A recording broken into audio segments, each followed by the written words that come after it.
Hello student, myself Digeshwari Devangan, guest lecturer Department of Commerce, government GHG PG college Balod. मेरा subject है advertising इन sales management, जिसमें unit second, और मेरा topic है क्रय बिंदु विज्ञापन, पॉइंट ऑफ परचेस एडवर्टाइजिंग। तो क्या होता है क्रय बिंदु विज्ञापन? तो देखिए, क्रय बिंदु से तात्पर्य फुटकर व्यापार, गृह, स्टोर, शोरूम, दुकान अथवा विक्रयशाला से है, जहां से ग्राहक माल खरीदता है। शोरूम में विभिन्न प्रकार की सुसज्जा एवं प्रदर्शन करके भी वस्तुओं का विज्ञापन किया जा सकता है। यह विज्ञापन तब प्रभावशाली होगा जब कोई ग्राहक शोरूम में माल खरीदने आता है अथवा वहां से गुजरता है ना। तो इस प्रकार जो है क्रय बिंदु कहलाता है। अर्थात कोई भी फुटकर व्यापार, गृह, स्टोर, शोरूम, दुकान अथवा कोई भी विक्रयशाला जहाँ क्या करता है, ग्राहक माल खरीदने आता है, उसको क्या बोलते हैं, क्रय बिंदु विज्ञापन। और उसमें जो विज्ञापन जो करते हैं तो क्रय बिंदु विज्ञापन कहलाता है। इसके साधन, क्रय बिंदु के साधन निम्न प्रकार है। पहला, काउंटर सजावट।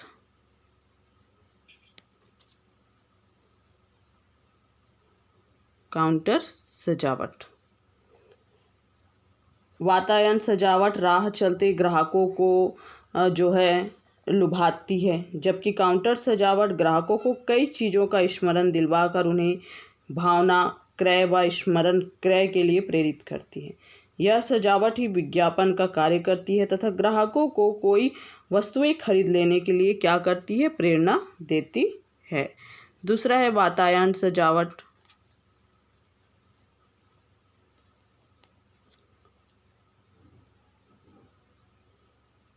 वातायन सजावट, तो वातायन सजावट विज्ञापन से आशय शोरूम की खिड़कियों अथवा द्वार के पास बनी कांच की अलमारियों, विंडोज़ बॉक्स अथवा विंडो कट आउट को विक्रय की जाने वाली वस्तुओं से इस प्रकार सुसज्जित करने से है कि वह राह चलते व्यक्तियों को दुकान में प्रवेश के लिए बाध्य कर दे।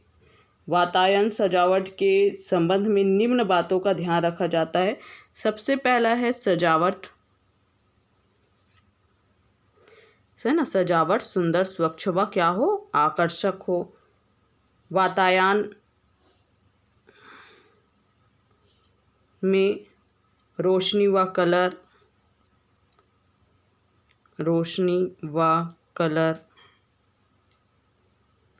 लाइटिंग की अच्छी व्यवस्था हो, लाइटिंग की अच्छी व्यवस्था हो।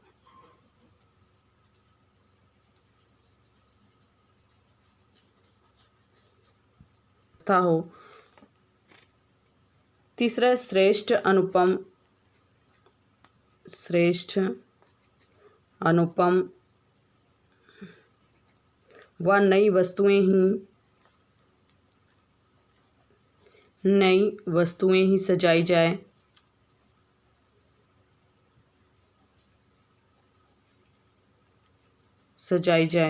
चौथा, वस्तुएं मौसम के अनुकूल हो, वस्तुओं का मौसम के अनुकूल होना।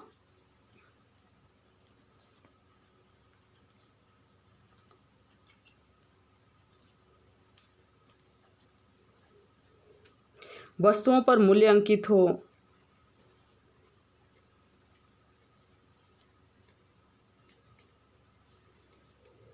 वस्तुओं पर मूल्य अंकित हो।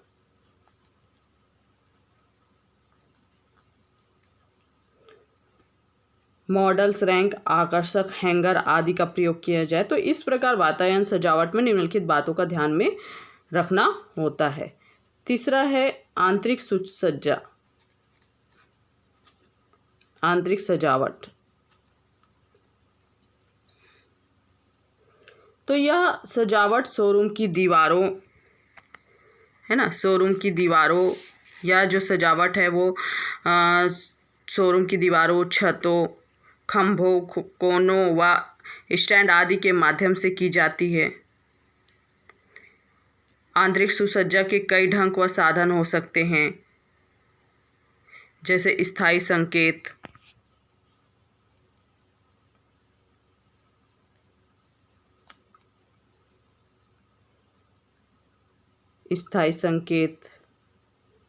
गति सजावट,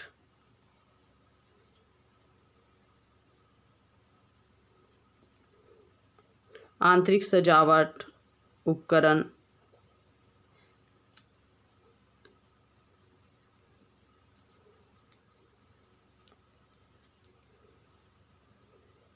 श्रव्य दृश्य उपकरण,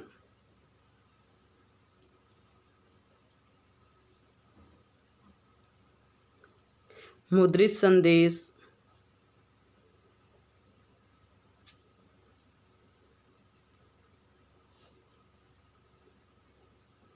मूर्ति सज्जा।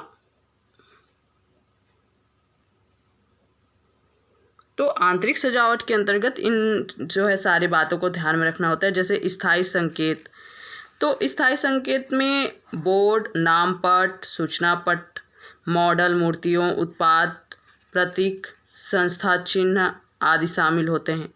गति सजावट में इसमें इलेक्ट्रॉनिक संकेत, बैनर्स, प्रकाश विज्ञापन, झूलने व लटकने वाले चिन्ह, अन्य गतिमय चित्र शामिल होते हैं। आंतरिक सजावट उपकरण में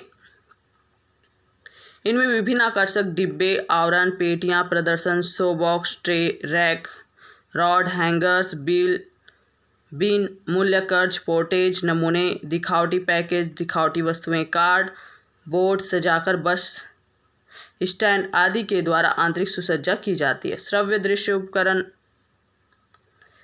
बड़े एवं आधुनिक शोरूम में मंद ध्वनि से चल रहे संगीत व हल्की रोशनी से सजावट से ही लुभावना प्रभाव उत्पन्न होता है।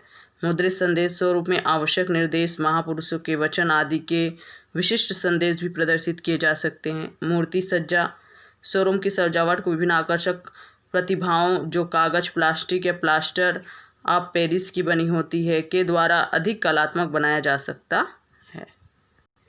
मनोरंजन एवं अन्य विज्ञापन।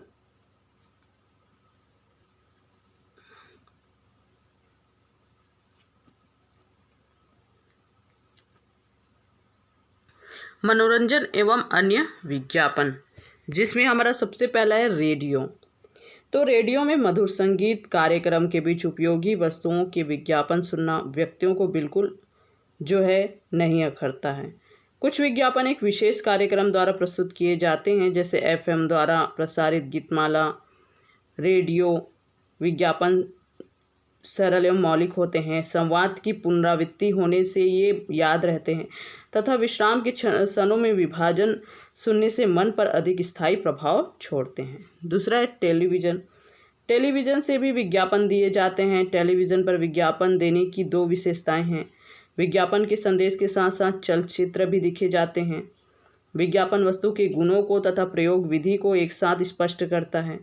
इसमें दर्शक स्थिर रूप से निश्चित होकर कार्यक्रम सुनने व देखने के लिए बैठता है। अतः ऐसी स्थिति में विज्ञापनों का प्रसारण अधिक प्रभावोत्पादक होता है। आजकल दूरदर्शन द्वारा विज्ञापन का प्रचलन सर्वाधिक है। Video cassette. आजकल वीडियो कैसेट भी विज्ञापन के महत्वपूर्ण साधन बन गए हैं। ये कैसेट फिल्म, नाटक, गीत, संगीत, शैक्षणिक कार्यक्रम आदि से संबंधित हो सकते हैं। इसमें बीच बीच में विज्ञापन दे दिए जाते हैं। एक अनुमान के अनुसार भारत में इस माध्यम में प्रतिवर्ष 60 करोड़ रुपए के विज्ञापन किए जा रहे हैं। सिनेमा व सिनेमा स्लाइड्स। सिनेमा मनोरंजन का बहुत बड़ा लोकप्रिय साधन है। वहाँ कहानी प्रारंभ होने से पूर्व तथा मध्यांतर के बाद विज्ञापन दिए जाते हैं। कुछ विज्ञापन लघु कथाओं एवं चलचित्रों के आधार पर प्रस्तुत किए जाते हैं, जैसे Vicks एपुरब, Glycodin, Colgate paste, Anacin आदि के विज्ञापन में समस्या, वस्तु की उपयोगिता, प्रयोग विधि तथा उसका प्रभाव चलचित्र द्वारा दिखा दिया जाता है। सिनेमा स्लाइड दिखाकर भी विज्ञापन किया जाता है। लाउड स्पीकरों के द्वारा विज्ञापन देना भी एक बहुप्रचलित साधन है। इसके अंतर्गत एक व्यक्ति द्वारा वस्तु के बारे में विस्तृत जानकारी दी जाती है, संभावित ग्राहकों की शंकाओं का निवारण करते हुए उनके गुण स्पष्ट किए जाते हैं। यंत्र के माध्यम से बोलने पर आवाज़ तेज हो जाते हैं, जिससे अनेक व्यक्ति विज्ञापन संदेश को क्या करता है, सुनता है। मेले व प्रदर्शनियाँ। मेले तथा प्रदर्शनियाँ भी मनोरंजन का एक अच्छा साधन है। ऐसे अवसर पर वस्तुओं का प्रदर्शन करके तथा विज्ञापन सामग्री का वितरण करके विज्ञापन करने से विक्रय में भी वृद्धि की जाती है। आजकल विज्ञापन द्वारा उत्पाद की जानकारी कराने के लिए अंतर्राष्ट्रीय स्तर पर भी प्रदर्शनियों का आयोजन किया जाता है, जैसे भारत में आयोजित एशिया 2015 प्रदर्शनी। ड्रामा एवं संगीत कार्यक्रम। कई निर्माता अपनी वस्तुओं का विज्ञापन ड्रामा व संगीत कार्यक्रमों के माध्यम से करते हैं। ये कार्यक्रम विभिन्न शहरों व गाँव में प्रस्तुत किए जाते हैं। कई बार विज्ञापन के विषय को नाटक की कहानी अथवा गीतों में ढालकर प्रस्तुत किया जाता है। ये कार्यक्रम गाँव में विशिष्ट लोकप्रिय है। फिर अभिनव विज्ञापन। अभिनव विज्ञापन के अंतर्गत संभावित ग्राहकों को कुछ उपयोगी वस्तुएं दी जाती है, जिन पर विज्ञापन संदेश अंकित होता है। वस्तु के प्रयोग के कारण विज्ञापन का संदेश भी बराबर सामने आता रहता है। इससे वस्तु एवं विज्ञापन का स्मरण रखना सरल हो जाता है। सामान्य विज्ञापन संदेश से युक्त वितरित की जाने वाली वस्तुओं के उदाहरण हैं डायरियाँ, हिसाब पुस्तिका, बाल पेन, एस्ट्रे, चाबी के छल्ले, कैलेंडर, सिगरेट केस, पता पुस्तिका, नियुक्ति पुस्तिका, गुब्बारे, पेपर वेट, पर्स आदि। नेक्स्ट है विज्ञापन निर्देशिकाएँ। तो टेलीफोन व्यापार तथा सामान्य सूचनाओं की निर्देशिकाएं होती है। इनमें भी विज्ञापन दिए जाते हैं, जिससे जब तक जिस व्यक्ति द्वारा निर्देशिका का प्रयोग होता है विज्ञापन संदेश उसे मिलता रहता है। नेक्स्ट है प्रदर्शन। वस्तुओं का दुकान के बाहर प्रदर्शन करके भी विज्ञापन किया जाता है, जैसे जूस निकालने की मशीन, रसोई घर में प्रयोग किए जाने वाले सामानों, सिलाई मशीनों, पंखों, टेलीविज़न आदि का क्रियात्मक प्रदर्शन करके लोगों को क्रय के लिए आकर्षित किया जाता है। समाचार पत्र अंतः पर्ची। समाचार पत्र अंतः पर्ची यह विधि फुटकर या स्थानीय व्यापारियों द्वारा अपनाई जाती है। इस विधि में व्यापारी अपने विज्ञापन पर्चे छपवाकर उपभोक्ता को वितरित किए जाने वाले अखबारों में रखवा देते हैं। इससे पाठक को अलग से छपा विज्ञापन पर्चा पढ़ने को मिल जाता है। नेक्स्ट है प्रोग्राम विज्ञापन। वे विज्ञापन जो विभिन्न अवसरों जैसे नई शाखा का खुलना, नया वर्षगांठ मनाने अथवा अन्य व्यावसायिक अवसरों पर प्रस्तुत किए जाते हैं, प्रोग्राम विज्ञापन कहलाता है। पैकेज अंतः सामग्री। कई बार निर्माता अपने विज्ञापन की पर्चियां वस्तुओं के पैकेज के साथ रख देते हैं। इस पर वस्तु के उपभोग की विधि या निर्देश भी छपे होते हैं। ग्रीटिंग कार्ड्स पर विज्ञापन। कई व्यापारी नए वर्ष व दीपावली पर भेजे जाने वाले ग्रीटिंग कार्ड्स पर अपना विज्ञापन भी छपवा देते हैं। इस प्रकार शुभकामना संदेश के साथ साथ विज्ञापन भी पहुंचा देते हैं। हमारा नेक्स्ट हेडिंग है विज्ञापन के माध्यम का चुनाव। तो देखिए विज्ञापन के माध्यम का चुनाव कैसे करते, तो सबसे पहले वस्तु की प्रकृति। विज्ञापन के माध्यम का चयन करते समय वस्तु की प्रकृति पर विचार किया जाता है। उदाहरण के लिए यदि वस्तु खाद्य सामग्री से संबंधित है तो इसके लिए ऐसा माध्यम चुनना है जो गृहिणियों तक पहुंच सके। लेकिन यदि वस्तु इस प्रकार की है जो निर्माणी संस्थाओं में प्रयोग की जाती है तो ऐसी विशिष्ट पत्रिकाओं में विज्ञापन देना होगा जो संबंधित उद्योगों के व्यक्तियों द्वारा पढ़ी जा सके। ऐसे विज्ञापन व्यक्तियों तक पहुंच सकेगा। दूसरा है संभाव्य क्रेता। विज्ञापन के माध्यम का चयन करते समय संभावी क्रेता की स्थिति भी देखनी चाहिए। वह उपभोक्ता है या उत्पादक, शिक्षित है या अशिक्षित। यदि वह उपभोक्ता है तो समाचार पत्रीय विज्ञापन चुना जा सकता है, लेकिन यदि वह उत्पादक है तो प्रत्यक्ष डाक द्वारा विज्ञापन भी चुना जा सकता है। बाजार का क्षेत्र। वस्तु की मांग राष्ट्रीय एवं बाजार का क्षेत्र। वस्तु की मांग राष्ट्रीय एवं अंतर्राष्ट्रीय स्तर पर हो तो राष्ट्रीय एवं अंतर्राष्ट्रीय स्तर की पत्र पत्रिकाओं व डाक द्वारा विज्ञापन किया जाना चाहिए। यदि वस्तु की मांग केवल स्थानीय होने की संभावना है तो स्थानीय समाचार पत्र, दुकान सजावट एवं पोस्टरों के माध्यम को भी चुनना चाहिए। पुनरावृत्ति की सुविधा। विज्ञापन की पुनरावृत्ति करना आवश्यक होता है। एक ही बार दिया गया विज्ञापन कोई प्रभाव नहीं डालता। अतः यह भी देखना चाहिए कि किस साधन के द्वारा विज्ञापन विज्ञापन को बार बार देखना सुविधाजनक है। ग्राहकों का आर्थिक स्तर। व्यक्ति जिनके लिए विज्ञापन किया जा रहा है वे आर्थिक दृष्टि से किस वर्ग के हैं, धनिक हैं, मध्यम हैं या अल्प वर्ग के हैं, यह देखना चाहिए। धनिक व मध्यम वर्ग के लिए विज्ञापन टेलीविज़न पर भी दिया जा सकता है अथवा अल्प आय वर्ग के लिए बाह्य विज्ञापन व लाउड स्पीकरों से विज्ञापन दिया जा सकता है। विज्ञापन बजट। विज्ञापन पर कितना व्यय हो सकता है, उसका बजट। यदि विज्ञापन पर अधिक व्यय करने की स्थिति में नहीं है तो विज्ञापन के महंगे साधनों जैसे रेडियो टेलीविज़न नहीं चुनना चाहिए। वस्तु की कीमत व विक्रय की संभावना। माध्यम के चुनाव के समय वस्तु की कीमत भी देखनी चाहिए। अधिक मूल्य वाली वस्तुओं पर तथा ऐसे वस्तुओं पर जिनकी मांग बढ़ने की संभावना बहुत ज़्यादा है उसके विज्ञापन के लिए खर्चीले साधन चुने जा सकते हैं, लेकिन कम कीमत होने पर जनसाधारण में प्रचलित सस्ते साधन ही चुने जाने चाहिए। माध्यम की प्रतिष्ठा। विज्ञापन के माध्यमों का चयन करते समय यह भी देखा जाए कि जनता में उसकी कैसी प्रतिष्ठा है। उदाहरण के लिए कुछ समाचार पत्र शीघ्र संवाद देने, विश्वसनीय सूचना देने तथा विवेकपूर्ण संपादकीय टिप्पणी देने के लिए प्रसिद्ध होते हैं। कुछ पत्रिकाएं व समाचार पत्र अच्छी प्रतिष्ठा नहीं रखते। इस प्रकार के समाचार पत्रों को न चुना जाए क्योंकि उससे विज्ञापन की वस्तु का भी उचित मूल्यांकन नहीं होगा।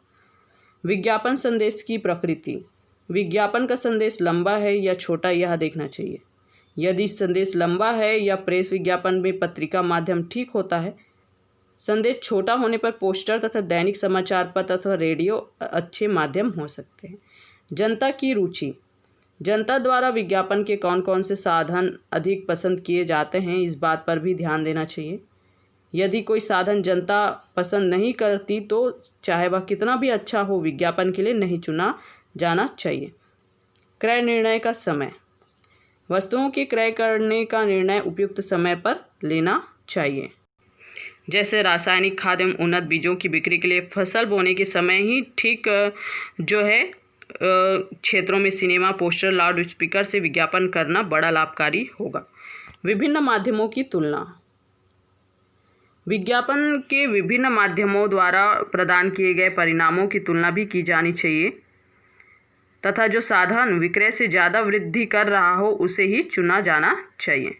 इस प्रकार विज्ञापन के माध्यम का चयन किसी एक आधार पर न करके विभिन्न बातों को ध्यान में रखकर करना चाहिए।